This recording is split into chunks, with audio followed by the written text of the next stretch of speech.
PH accredited hospital in Thrissur.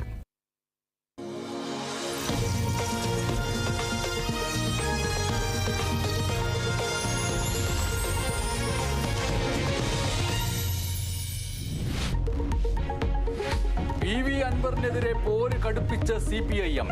അൻവറിന് പിന്നിൽ കൂട്ടുമുന്നണിയെന്ന് MP Govindan. അൻവറിന്റെ യോഗങ്ങൾക്കെത്തിയത് SDPIയും ജമാഅത്തെ ഇസ്ലാമിയും. ഒപ്പം ലീഗും കോൺഗ്രസുമെന്നും CPIM. മുഖ്യമന്ത്രിക്കെതിരെ വീണ്ടും അൻവർ.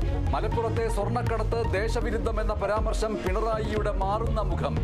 അഭിമുഖം നിലപാട് മാറ്റം RSSനെ അറിയിക്കാൻ. മലപ്പുറം കുറ്റവാളികളുടെ നാടെന്ന് വരുത്താൻ ശ്രമം.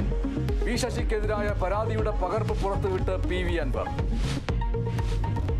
പീഡന പരാതിയിൽ നടൻ നിവിൻ പോളിയെ ചോദ്യം ചെയ്ത് അന്വേഷണ സംഘം. ഗൂഢാലോചനയെന്ന നിവിന്റെ പരാതിയിലും മൊഴിയെടുത്തു. നടന്മാർക്കെതിരെ പീഡന പരാതി നൽകിയ നടിക്കെതിരെ ക്രൈംബ്രാഞ്ച് അന്വേഷണം.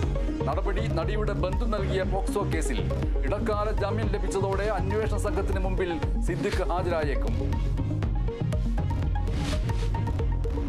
നയതന്ത്ര സ്വർണ്ണക്കടത്ത് കേസിൽ EDക്കെതിരെ സുപ്രീം കോടതി.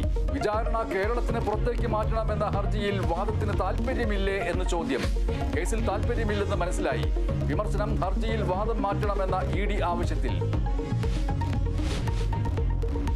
ജമ്മു കശ്മീർ നിയമസഭാ തെരഞ്ഞെടുപ്പിൽ അവസാനഘട്ട വോട്ടെടുപ്പ് തുടരുന്നു. 40 മണ്ഡലങ്ങളിലെ വോട്ടർമാർ വോട്ടെടുപ്പ് കേന്ദ്രങ്ങളിൽ.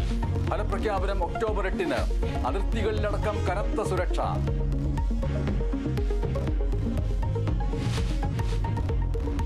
ലബനനിൽ കരയുദ്ധം തുടങ്ങി ഇസ്രായേൽ. ഹിസ്ബുല്ല കേന്ദ്രങ്ങൾ മാത്രം ലക്ഷ്യമിട്ടുള്ള പരിമിത ആക്രമണമെന്ന് ഇസ്രായേൽ. കരയുദ്ധത്തിന് തയ്യാറെന്ന് ഹിസ്ബുള്ള. സിറിയയിലും ഇസ്രായേൽ ആക്രമണം.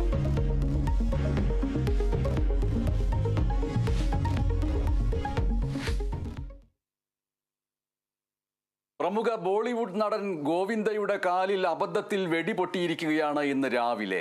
സ്വന്തം ലൈസൻസ് ഉള്ള തോക്ക് പരിശോധിച്ചുകൊണ്ട് പുറത്തേക്ക് പോകാൻ ഒരുങ്ങുന്നതിനിടെയായിരുന്നു നടൻ ഗോവിന്ദയുടെ കാലിൽ വെടിയേറ്റത്. ഗുരുതരമാണ്, എങ്കിലും